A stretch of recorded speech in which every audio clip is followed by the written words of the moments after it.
गुंतवणुकीचा फंड काय रिटर्न देतोय यापेक्षाही मला या गुंतवणुका कधी लागणार आहेत, या मी कशासाठी करतोय हे समजून घेऊन गुंतवणुका करणं हे अधिक जास्त महत्वाचं आहे.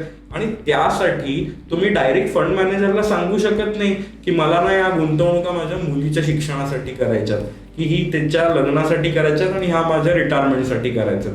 हे आपण थेट फंड मॅनेजर्सना जाऊन सांगू शकत नाही. मात्र ते आपण आपल्या गुंतवणूक सल्लागाराला सांगू शकतो आणि सल्लागार त्यावरती आपल्याला सल्ला देऊ शकतो की ही गुंतवणूक जास्त जोखमीची ठरेल का, हे आपण करणं योग्य नक्की आहे की नाही. जर 2 ते 3 वर्षाच्या कालावधीत हे जर फंड्स मला लागणारे असतील आणि मला फक्त जास्त रिटर्न मिळण्यासाठी म्हणून मी जर इक्विटी ओरिएंटेड इन्व्हेस्टमेंट्स करत असेल तर हे खूप जास्त धोक्याचं आहे. कारण 2 ते 3 वर्षाचा काळ हा छोटा काळ आहे. या काळामध्ये मार्केट खूप मोठ्या प्रमाणात रॅलीवर जाईल आणि गुंतवणुका माझ्या भरधाव वेगाने वाढतील असं कोणीच प्रेडिक्ट करू शकत नाही. आणि मुळातच गुंतवणुका या प्रेडिक्शन वरती करायची गोष्ट नसते, तर धोरणात्मक दृष्ट्या स्ट्रक्चरली स्ट्रॅटेजिकली करण्याची गोष्ट आहे.